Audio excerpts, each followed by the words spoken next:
Hello મિત્રો તથા વડીલો, કેમ છે બધાને? હું તમને એક વાત પૂછવા આવ્યો છું. શું તમને ક્યારે વિચાર્યું છે કે દરેક પતિ પત્ની શા માટે લડતા હોય છે? શું તે ખરેખર નફરત છે કે પછી પ્રેમનો એક અનોખું રૂપ છે?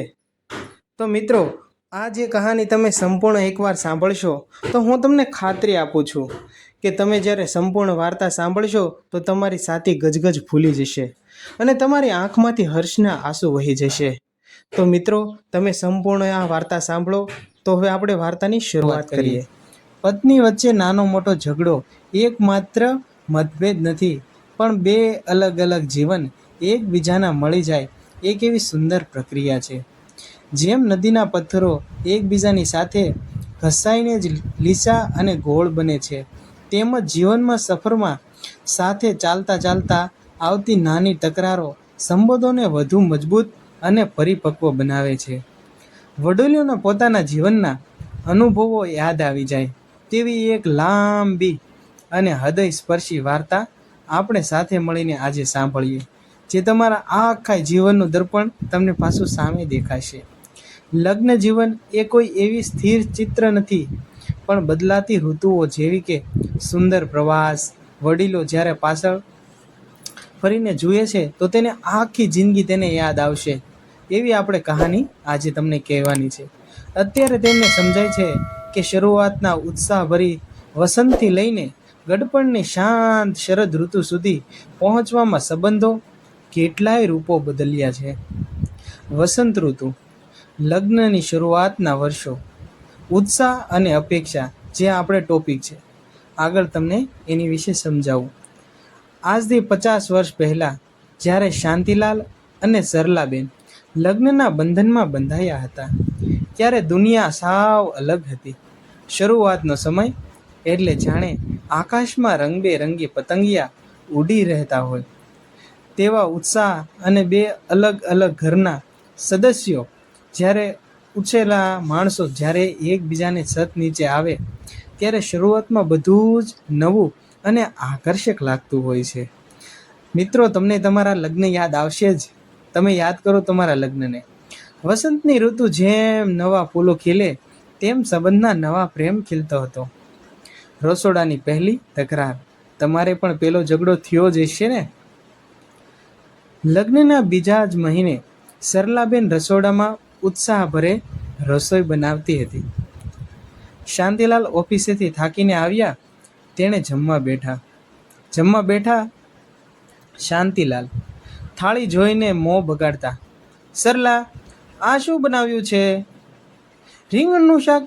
તને ખબર તો છે કે મને રીંગણનું શાક તો નથી જ ભાવતું. સરલાબેન આંખમાં જળજળિયા લાવી દીધા. પણ તેણે કેટલી મહેનતથી બનાવ્યું છે. મારા પિયરમાં બધા આ ઓળો ખૂબ વખાણતા. તમને મારી મહેનતની કોઈ કિંમત જ નથી, સરલાબેન કહેવા લાગ્યા. શાંતિલાલ થોડા ગુસ્સામાં, મહેનતની વાત નથી, પણ રાંધવાવાળાને તો એટલી તો ખબર જ હોય કે ખવડાવવાનું હોય તો માણસની પસંદ નાપસંદ તો ખબર જ હોવી જોઈએ ને. સરલાબેન કાંઈ પણ બોલ્યા વગર રસોડામાં ચાલ્યા ગયા અને વાસણોનો અવાજ વધવા લાગ્યો. તમારા ઘરે પણ પહેલી વાર વાસણ ભભળ્યા હશે, યાદ છે કે તમને? શાંતિલાલ પણ જમ્યા વગર ઊભા થઈને બહાર જતા રહ્યા. મનાવવાનો પ્રસંગ. તો હવે તમે પણ તમારા પત્નીને પહેલી વાર મનાવ્યા હશે. તમને યાદ છે? તાજા કરો તમારી યાદને. સાંજ શાંતિલાલ ઘરે આવ્યા ત્યારે તેમના હાથમાં નવરંગ પુરાના બજારમાંથી લીધેલા ગજરાનો સુગંધી ગજરો હતો. તેઓ ચૂપચાપ રસોડામાં ગયા, જ્યાં સરલાબેન હજુ પણ ઉદાસ મોઢે કામ કરતા હતા. શાંતિલાલ ગજરો પાછળ છુપાવીને બોલ્યા, સરલા, જરા આંખો બંધ કરતો. સરલાબેન મોઢું ફેરવીને, મારે કાંઈ બંધ નથી કરવી, તમે જાઓ અહીંથી, મારે તમારી સાથે વાત પણ નથી કરવી.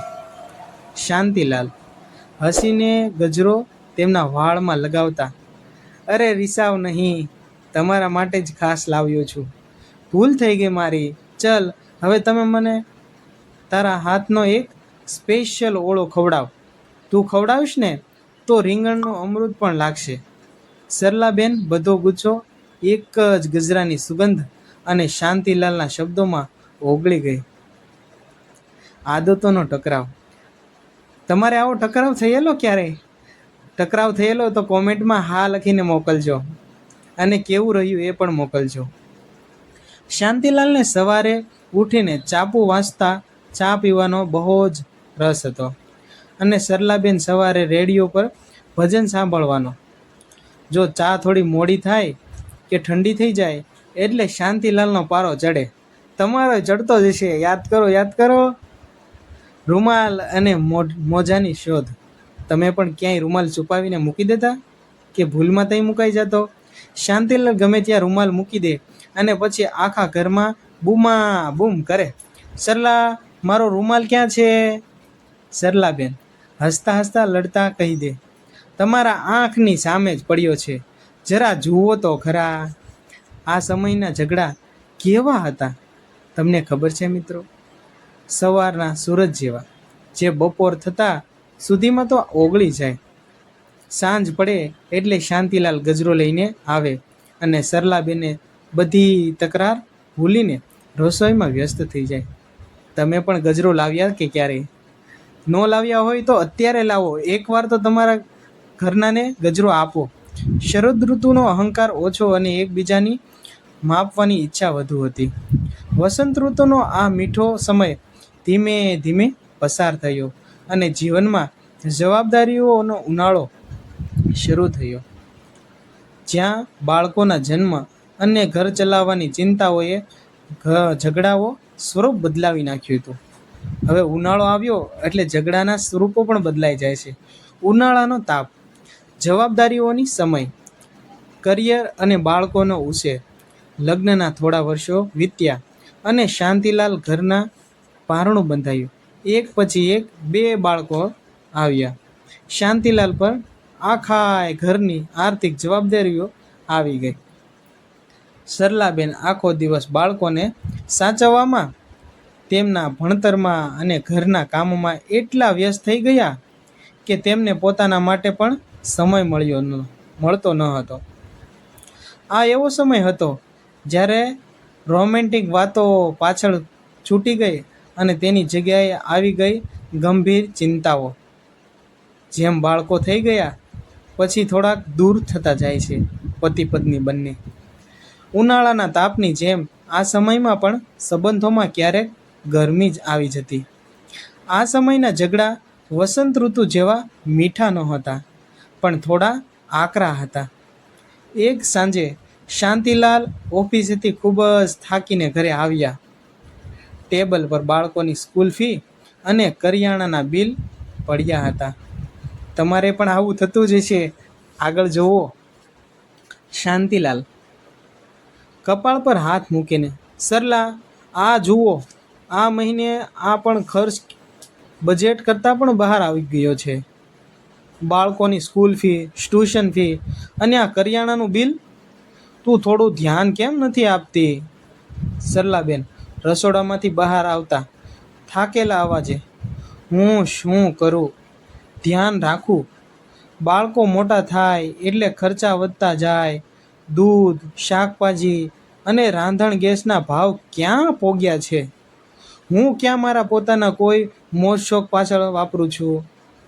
શાંતિલાલ થોડા ઊંચા અવાજે, હું ક્યાં કહું છું તને કે તું વાપરે છે? પણ કમાવનારો હું એકલો જ છું ને ઓફિસ સાહેબની કચકચ. આખો દિવસ શેઠ એકલા ખીજાયા જ કરે છે અને ઘરે આવું તો દિવસ લોહી પાણી એક કરું છું ત્યારે આ ઘર ચાલે છે. સરલાબેન આંખમાં આંસુ સાથે, તો હું પણ ઘરમાં નવરી નથી બેસતી. આખો દિવસ છોકરાઓ પાછળ ઘસાવું છું, સાસુ સસરાની સેવા કરું છું અને રાત્રે તમારો આ અવાજ કચકચ. હવે મારે તો શું કરવું? તમે કેમ આટલો બધો ગુસ્સો કરો છો? સરલાબેન રડતા રડતા અંદર રૂમમાં ચાલ્યા ગયા. શાંતિલાલ પણ ટેન્શનમાં આંખો બંધ કરીને સોફા પર બેસી રહ્યા.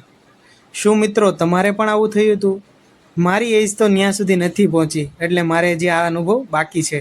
તમારે થયા હશે તો તમને જરૂર યાદ આવ્યા હશે. તમે જરૂર યાદ કરો. રાત્રે એકબીજાની ચિંતા મનાવવાનો પ્રસંગ. હવે તમને મનાવતા પણ આવડી ગયું છે, પણ હું તમને સંભળાવું. રાત્રે 11 વાગ્યા હતા. આખું ઘર સૂઈ ગયું હતું. શાંતિલાલ વરંડામાં એકલા બેઠા હતા. ત્યાં સરલાબેન હાથમાં ગરમ દૂધનો ગ્લાસ લઈને આવ્યા.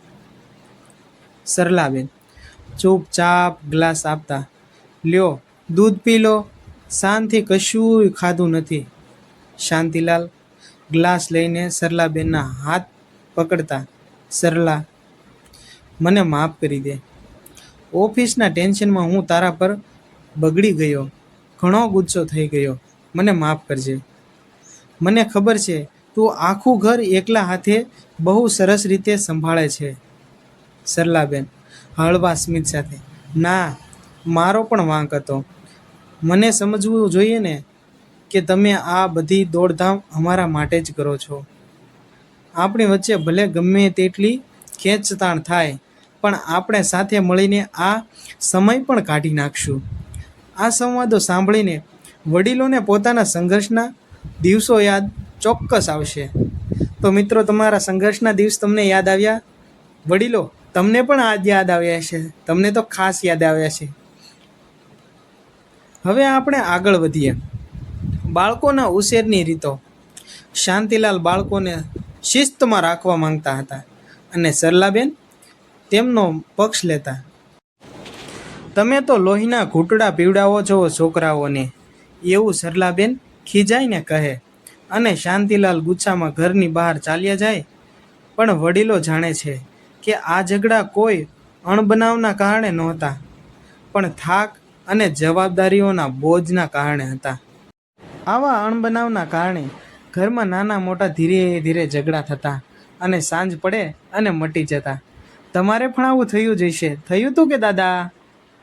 બંને એકબીજાને પ્રેમ તો કરતા હતા, પણ એ પ્રેમ વ્યક્ત કરવાનો સમય કે શક્તિ વધવાનો નહોતો. ઉનાળાનો આંચકો તાપ વેઠ્યા પછી જ્યારે બાળકો મોટા થઈને પોતાના પગ પર ઊભા થાય છે, ત્યારે જીવનમાં ચોમાસાની ભીનાશ બસે છે. આ એવો સમય છે જ્યાં પતિ પત્ની ફરી એકબીજાની નજીક આવે છે અને ઝઘડાનું સ્વરૂપ સાવ બદલાઈ જાય છે. ચોમાસાનું આગમન જેમ તપતી ધરતીને શાંત કરે છે, તેમ જીવનમાં પણ એક એવો સમય આવે છે જ્યાં પતિ પત્ની સંબંધોના પરિવારતાની ભીંજાશ ઓગળે છે. બાળકો મોટા થઈ જાય છે, ભણવા કે કમાવા બહાર ચાલ્યા જાય છે. ત્યારે શાંતિલાલ અને સરલાબેન ઘર ફરી એકવાર શાંત થઈ ગયું. કારણ કે દીકરાઓ વિદેશમાં જ્યારે કામમાં જતા હોય તો ઘણા વર્ષો સુધી આવતા નથી. ત્યારે મોટી ઉંમરના વડીલોને ખૂબ જ દુઃખ થાય છે. પણ શું કરે, બાળકો કમાવા વયા જાય છે. શાંતિલાલને થોડા દિવસની ડાયાબિટીસ અને ઘૂંટણનો દુખાવો રહે છે. તેઓ ચાનું માનું રસોડામાં જઈને ગળ્યો પેંડા ખાવાની કોશિશ કરે છે. અરે વડીલ, તમે આવું ના કરતા, પેંડા નહીં ખાતા. તમે પણ સરલાબેનની જેમ, એ તમારા પત્ની જેમ કહે એમ કંઈક કરજો. ત્યારે સરલાબેન પાછળ આવીને ઊભા રહી જાય છે. સરલાબેન હાથમાંથી પેંડો ઝૂંટવી લેતા ગુસ્સાથી, આ શું નાનપણ માંડ્યું છે? ડૉક્ટરે ગળ્યું ખાવાની સખત ના પાડી છે. જો તબિયત બગડશે તો હેરાન મારે થવું પડશે, સમજો છો? શાંતિલાલ મોઢું બગાડીને બાળકની જેમ, અરે સરલા, એક નાનો એવો ટુકડો જ ખાધો હતો, આખી જિંદગી કમાવામાં કાઢી નાખી, અને હવે આ ઉંમરે એક પેંડો ખાવા માટે પણ આટલો બધો ઠપકો સાંભળવાના? સરલાબેન આંખોમાં ભીંજાશ સાથે સોફા પર બેસતા, હું તમને વઢવા માટે નથી કહેતી, પણ હવે ઘરમાં આપણા બે સિવાય કોણ છે? છોકરાઓ તો પોતપોતાના ઘરે સુખી છે. જો તમે કંઈ થઈ જશે તો હું આટલા મોટા ઘરમાં એકલી કોના ભરોસે રહીશ? તમે આ મારી વાત નથી સમજતા. તમે આવું પેંડાને એવું શા માટે ખાઓ? તમારે ડાયાબિટીસ છે અને એ વધી જશે તો? એમ કરીને સમજાવે. મને તમારી ચિંતા થાય છે.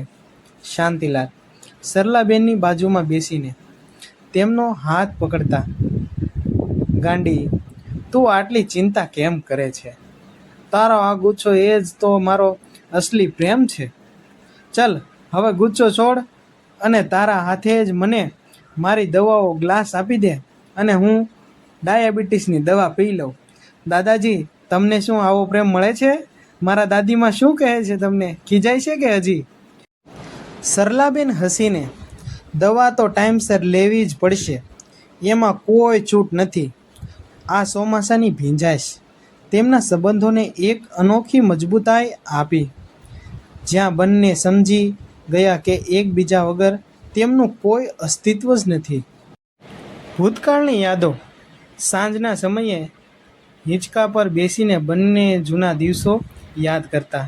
જે વાતો પર ક્યારેક મોટા ઝઘડા થતા હતા, તે વાતો યાદ કરીને હવે બંને ખડખડાટ હસી પડતા. આ ચોમાસાની ભીનાશ છે તેમના સંબંધો પણ વધુ મજબૂત અને ઊંડો બનાવ્યો છે, કારણ કે હવે તેઓ એકબીજાની ખામીઓને પણ પ્રેમ કરતા લાગ્યા છે. આ ઉંમરે તેમના દીકરાઓ ઘણીવાર બંને માતા પિતાને નોખા નોખા રાખતા હોય છે, પણ હકીકતમાં આ ઉંમરે તેમને બંનેને સાથે રહેવા દેવી જોઈએ. મિત્રો, તમે તમારા માતા પિતાને સાથે રહેવા દેજો. હવે આવે છે આ સફરનો છેલ્લો અને સૌથી સુંદર પડાવ. શરદની શીતળતા, ઘડપણની શાંતિ, જ્યાં શબ્દોની જરૂર નથી પડતી, માત્ર સાથ જ કાફી હોય છે. આજની 50મી લગ્નગાંઠ પર શાંતિલાલ અને સરલાબેન ઘરના વરંડામાં મૂકેલા હિંચકા પર સાથે બેઠા છે. માથાના વાળ ધોળા થઈ ગયા છે, ચહેરા પણ ઉંમરની કરચલીઓ છે, પણ આંખોમાં એકબીજા પ્રત્યેનો આદર અને પ્રેમ આજ પણ એવોનો એવો જ છે, તાજો જ. શરદ ઋતુની શીતળતાની જેમ ઘડપણનો પણ આ સમય સાવ શાંત છે. હવે જીવનમાં કોઈ ઉતાવળ નથી, કોઈ મોટી અપેક્ષાઓ નથી અને કોઈ આર્થિક દોડધામ પણ નથી. આ ઉંમરે પહોંચીને ઝઘડા સાવ ઓગળી ગયા છે અને તેની જગ્યા લીધી છે એક અનોખા સાથ અને મૌન. લગ્નગાંઠની સાંજે દીકરા દીકરીઓ અને પૌત્ર પૌત્રની ઘર અને રોશનીથી શણગાર્યું. શાંતિલાલ સફેદ જબ્બા અને લેંઘામાં અને સરલાબેન તેમની લગ્નની જૂની પટોળાવાળી સાડીમાં સજ્જ થઈને હિંચકા પર બેઠા છે. આ સમય પતિ પત્ની સાથે રહેવાનો એક સરળ અને ખૂબ સારો સમય હોય છે. વડીલોને પણ એકબીજાની સાથે રહેવા દેવા જોઈએ. અલગ અલગ કરી અને પોતાના દુઃખોને વધારવાની જગ્યાએ સાથે રહેવા દેવા જોઈએ. શાંતિલાલ સરલાબેનના ધ્રુજતો હાથ પોતાના હાથમાં લેતા ધીમા અવાજે, સરલા, જોયું ને, જોત જોતામાં 50 વર્ષ વીતી ગયા, જાણે ગઈકાલ જ વાત હોય એવું લાગે છે ને, જ્યારે તું ઘૂમટો તાણીને પહેલી વાર મારા ઘરમાં આવી હતી. સરલાબેન આંખોમાં ખુશીની આંસુ સાથે હસીને બોલ્યા, હા, અને તમે પહેલા જ દિવસે રસોડામાં ખામી કાઢીને મારી સાથે લડ્યા હતા, યાદ છે ને? શાંતિલાલ ખડખડાટ હસીને કહ્યા, અરે ગાંડી, એ લડાઈ થોડી હતી, એ તો તારા હાથના સ્વાદની આદત પાડવાની શરૂઆત હતી. સરલા, આજે આટલા વર્ષો પછી હું તને એક વાત પૂછું. આખી જિંદગી મારી ગરમ મિજાજની આદતો અને આ ઘરમાં વહેતા અટકતા દિવસો સાચવવામાં તને કોઈ પસ્તાવો તો નથી ને? સરલાબેન શાંતિલાલના ખભા પર હાથ મૂકીને કહે, કેવી વાત કરો છો? જો તમે મને અવતાર મળે ને તો ભગવાન પાસે ફરીથી તમારો જ સાથ માંગુ. આપણી લડાઈમાં પણ એક એવો હક હતો જે મને દુનિયાનો કોઈ સુખમાં ન મળતું. તમે છો એટલે જ મારું અસ્તિત્વ છે, નહીં તો હું ક્યારની વહી ગઈ હોઉં. આ જિંદગી મને તમારી સાથે બહુ જ ગમી. શાંતિલાલ તેમના માથા પર હાથ મૂકીને, અને તું છે એટલે જ મારું આ આખું જીવન સાર્થક છે. આખું કુટુંબ આ દ્રશ્ય જોઈને તાળીઓ પાડી ઉઠે છે. પણ શાંતિલાલ અને સરલાબેન માટે એક ક્ષણે દુનિયા સાવ શાંત થઈ ગઈ જાય છે. તેમની આંખો જ એકબીજાની 50 વર્ષોનો આભાસ કરી રહી હતી. આ ઉંમરે ઝઘડો એ વાતનો નથી હોતો કે કોણ સાચું છે, પણ એ વાતની ચિંતા હોય છે કે જો બેમાંથી એકને કંઈ થયું તો બીજાનું શું થશે. અને એ હકીકત છે. બંનેને ખૂબ એવો ડર હોય છે કે આમાંથી કોઈક જતું રહેશે તો. એકબીજાનો હાથ પકડીને બેસવું એ હવે દુખિયાનું સૌથી મોટું સુખ બની ગયું છે. વડીલો માટે હૃદય સ્પર્શી સંદેશ. શાંતિલાલ અને સરલાબેનનો હાથ પોતાના હાથમાં લે છે અને વરંડામાં બેઠેલા અન્ય વડીલો તરત જોઈને હસીને કહે છે, પતિ પત્નીના ઝઘડા એ કાંઈ દિવાલ નથી, પણ સંબંધને મજબૂત કરતો સિમેન્ટ છે. જો જીવનમાં ક્યારેય લડાઈ ન થઈ હોત તો એકબીજાને મનાવવાની આ મીઠાશ ક્યારેય ન મળી હોત. લગ્ન જીવનની દરેક ઋતુ સુંદર છે, પછી એ જુવાની વસંતની હોય કે ઘડપણની આ શાંત ઋતુ હોય. ઉપસંહાર. આ વાર્તામાં એક બહુ સારો ઉપસંહાર સંપાયેલો છે, તે તમે જરૂર સાંભળજો. એક અનોખી અરીસો. લગ્નગાંઠની એક સાંજે જ્યારે પરિવારના બધા સભ્યો ભેગા થયા હતા ત્યારે તેમના દીકરાએ પૂછ્યું, પપ્પા, તમે અને મમ્મી આટલા વર્ષો સાથે રહ્યા, ક્યારેય એવું થયું નથી કે તમને એકબીજા પર બહુ ગુસ્સો આવ્યો હોય અને વાત અબોલા સુધી પહોંચી ગઈ હોય? શાંતિલાલ હસ્યા અને સરલાબેનની સામે જોયું. સરલાબેને ચાનો કપ ટેબલ પર મૂકતા કહ્યું, ગુસ્સો તો એટલો આવતો કે ક્યારેક થતું કે આ ઘર છોડીને જતી રહું. બધા હસી પડ્યા. ત્યારે શાંતિલાલે સરલાબેનનો હાથ પકડીને બહુ સુંદર વાત કહી. જ્યારે ભાષણો એક સાથે હોય ને ત્યારે અવાજ તો થાય જ, પણ એ અવાજનો મતલબ એવો નથી હોતો કે ભાષણ તૂટી ગયા છે. અમારો પ્રેમ કોઈ ફિલ્મી વાર્તા જેવો નથી, પણ રોજબરોજની એ નાની નાની તકરારમાં જ અમારો પ્રેમ જીવતો રહ્યો છે. જો અમે લડતા ન હોત તો એકબીજાની કિંમત ક્યારેય સમજ્યા ન હોત. તો મિત્રો તથા વડીલો, આ દંપતીની જે વાત કરી એની જગ્યાએ તમારા બેયમાણાનું અથવા તમારા મમ્મી પપ્પા અથવા નાના છોકરા જોતા હોય તો તેના દાદા દાદીનું નિર્માણ સમજી લ્યો, તો તેનો ભોગ કવડો મોટો હોય છે અને આપણી પાછળ તેની મહેનત પણ બહુ હોય છે. મિત્રો, આ વિડીયો જો જોવો પસંદ આવ્યો હોય તો તમારા મિત્રો સુધી શેર કરો, મારી ચેનલને લાઈક કરો, શેર કરો, સબસ્ક્રાઈબ કરો અને મારા વિડીયો જોતા રહો. Thank you. મને પણ વાર્તા સાંભળવાની બહુ મજા આવે.